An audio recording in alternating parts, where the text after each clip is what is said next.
Hello friends, welcome to my Healing Recipes Tamil channel. இன்னைக்கு நம்ம Healing Recipes channelல பார்க்க போறது ஒரு ஹெல்த்தியான வெரைட்டி ரைஸ் தான் friends பார்க்க போறோம். கருப்பு உளுந்த வச்சு நம்ம இன்னைக்கு ஒரு ரெசிபி பண்ண போறோம். இந்த கருப்பு உளுந்து பாத்தீங்கன்னா நிறைய புரத சத்து அதிகமா இருக்கு. அது மட்டும் இல்லாம தசை வளர்ச்சிக்கும் உடல் நலத்தை அதிகமா மேம்படுத்தவும் இது ஹெல்ப்ஃபுல்லா இருக்கு. இதுல இரும்பு மற்றும் கால்சியம் சத்து அதிகமா இருக்கிறதால நம்ம எலும்புகளுக்கு நல்ல பலத்தையும் ரத்த அணுக்களின் நல்ல ஒரு அதிகத்தையும் இது நம்மளுக்கு கொடுக்குது. சக்கரை அளவை கட்டுப்படுத்தவும் இது உதவியா இருக்கு. இன்னும் நிறைய பெனிஃபிட்ஸ் என்னென்ன இருக்கு நம்ம இந்த வீடியோக்குள்ள பார்க்கலாம். வாங்க இப்ப வீடியோக்குள்ள போகலாம். ஃபர்ஸ்ட் ஒரு பேன் எடுத்துக்கோங்க. இதுல ஒரு அரை கப் அளவுக்கு கருப்பு உளுந்த நல்லா ட்ரை ரோஸ்ட் பண்ணிக்கோங்க. எதுவும் ஆட் பண்ணாம லைட்டா கலர்லாம் சேஞ்ச் ஆகணும் கிடையாது. கொஞ்சமா வறுத்துட்டு இதை ஒரு பவுல்ல மாத்திடலாம். அது கூடவே ஒரு கப் அளவுக்கு அரிசியை ஆட் பண்ணிக்கோங்க. இது சாதாரணமா நம்ம சாப்பாட்டுக்கு ஊற வைக்கிற அரிசி தான், பொன்னி அரிசி தான். அதையும் ஆட் பண்ணிட்டு இதை நல்லா வாஷ் பண்ணிடுங்க. வாஷ் பண்ணிட்டு ஒரு 1/4 மணி நேரம் அப்படியே இதை ஊற வச்சிடலாம்.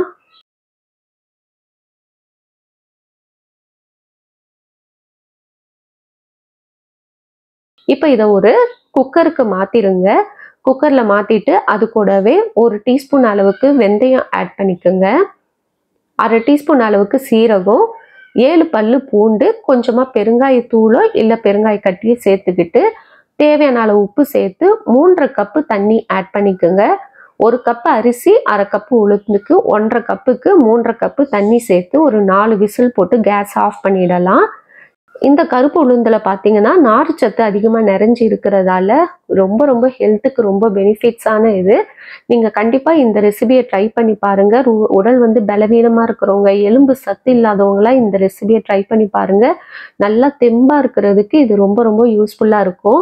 உடல்ல சக்தியே இல்லை, நான் ரொம்ப சோர்வாக இருக்கேன்றவங்க இந்த ரெசிபியை ட்ரை பண்ணி பார்க்கலாம். ரொம்ப ஆரோக்கியமான ரெசிபி, நிறைய புரதச்சத்து நிறைஞ்சிருக்கு. இப்போ கேஸ் நல்லா அந்த ப்ரெஷர்லாம் போன பிறகு ஓப்பன் பண்ணி பார்க்கலாம். பாருங்க எவ்வளோ நல்லா உதிரியாக சூப்பராக நம்மளுக்கு ரெடியாக இருக்குது. இப்போ இதுக்கு ஒரு தாளிப்பு கொடுக்க போகிறோம்.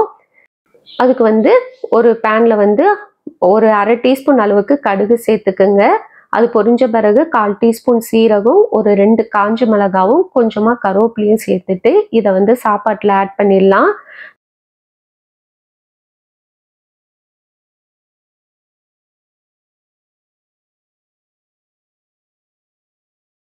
ஆட் பண்ணிட்டு அது கூடவே ஒரு கைப்பிடி அளவுக்கு தேங்காய் துருவல் ஆட் பண்ணிக்கலாம். இது உங்களுக்கு விருப்பம் இருந்தால் சேர்த்துக்குங்க, வேண்டாம்னா ஸ்கிப் பண்ணிடுங்க.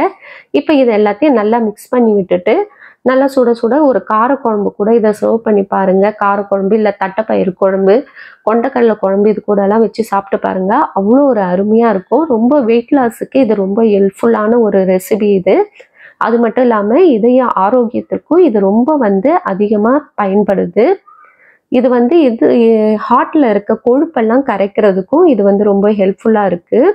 இந்த ரெசிபி உங்களுக்கு பிடிச்சிருந்தா மறக்காம லைக் பண்ணுங்க, ஷேர் பண்ணுங்க, சப்ஸ்கிரைப் பண்ணுங்க ஃப்ரெண்ட்ஸ். இன்னொரு வீடியோல உங்களை சந்திக்கிறேன். Bye bye friends.